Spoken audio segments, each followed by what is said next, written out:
I was out there when police were blocking people. Those people were not armed. In fact, I walked because they had blocked the road.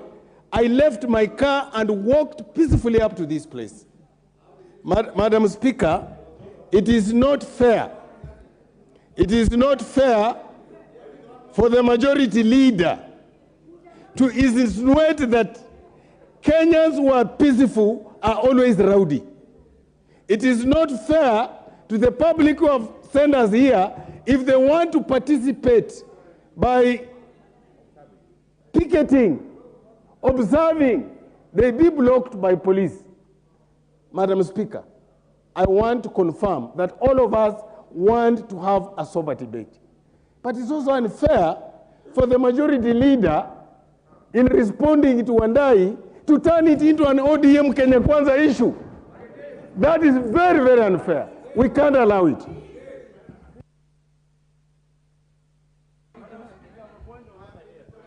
What's your point of order, Honorable Mbadi? Madam Speaker, kindly, I want to appeal for sober debate on this matter. Madam Speaker, I think the question before us here is about the rights of Kenyans to picket, the rights of Kenyans to express themselves vis-a-vis what the Leader of Majority has said about the security of members of Parliament. Those are two issues that I think we need to deal with as a House.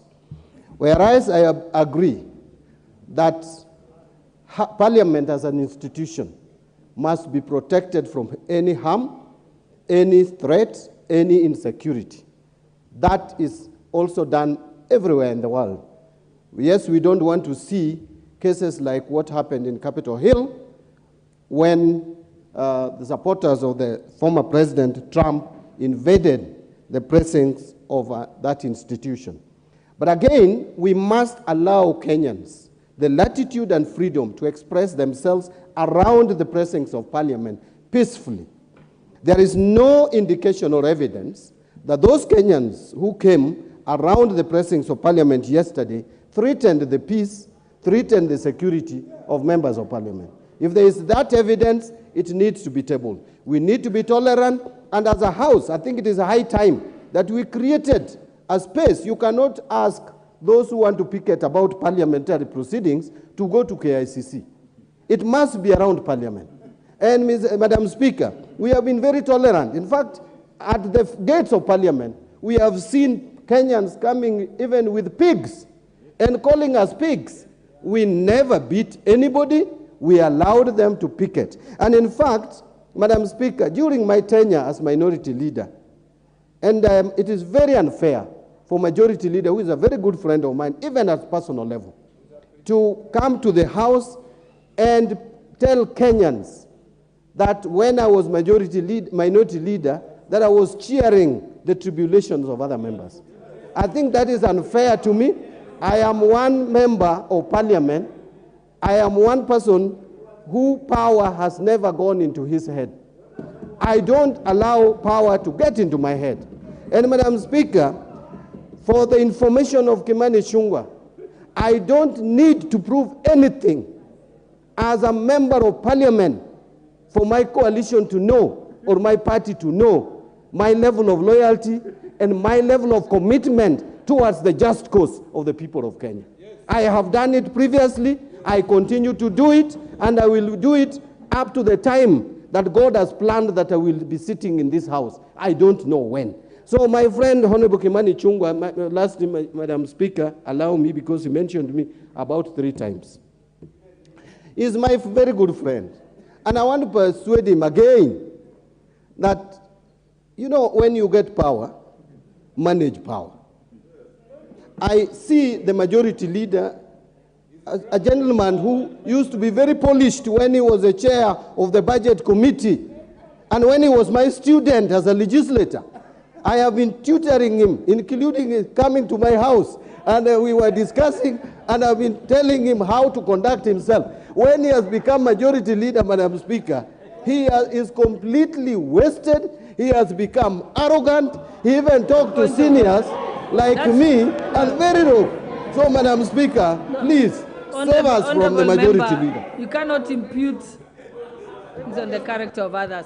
Honorable members, we have other business to transact. I think the point raised by Honorable, you don't have the mic. Honorable Okello, you do not have the mic. Honorable members, I think the issue that has been raised by Honorable Wandai and also responded to by various members and their views given. As we know, the happenings of yesterday,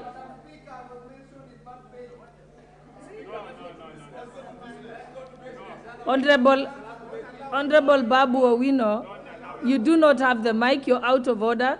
You have risen without permission. No, Honorable Babu.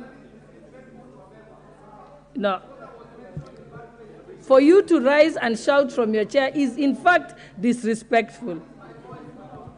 Honorable members, like I said, we have already, this matter has been ventilated sufficiently. Everyone has given their views. Unfortunately, I'm unable to make any decision on it now because I do not have the facts. I probably will need to, I don't have the investigation of what transpired yesterday with me, so we'll defer that for communication later from the Speaker's chair. So I think now we will move back for efficiency of Parliament. We need to move back. Yes, I know that. Last time the matter is not properly before the House, and therefore there is no need to debate on it. We shall have opportunity to debate on it later. So right now, let us move back to order number 5. Papers, budget, chairperson, budget committee. Thank you very much, Honorable Madam Speaker. Honorable Speaker, I beg to lay the following papers